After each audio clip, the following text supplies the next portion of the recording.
দুই দিন আগেই সিলেট টেস্টে জয়ের সুবাস পাচ্ছে লাল সবুজের বাংলাদেশ। সিলেট টেস্ট জিততে আগামী 2 দিনে পাকিস্তানকে করতে হবে 437 রান। টেস্ট ইতিহাসে এত রান তাড়া করে জিততে পারেনি কোনো দল। সর্বোচ্চ রান তাড়া করার রেকর্ড ওয়েস্ট ইন্ডিজের 418। টেস্টে পাকিস্তান সর্বোচ্চ 377 রানের লক্ষ্য তাড়া করতে পেরেছে। 2015 সালে শ্রীলঙ্কার বিপক্ষে সেটা ছিল পাল্লেকেতে। মমিনুলকে পেছনে ফেলে সবার উপরে এখন মুশফিক।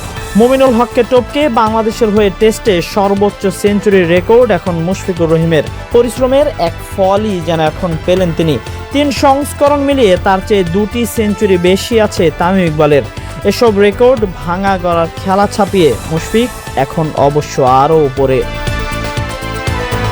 কোলম্যানকে হামজাদের কোচ করে আনতে চাইছে বাংলাদেশ সরকারও, তবুও সংশয় যে কারণে শর্টলিস্টে থাকা কয়েকজন বিদেশি কোচের মধ্যে কোলম্যানকে নিয়ে ইতিবাচক অগ্রগতি হয়েছে।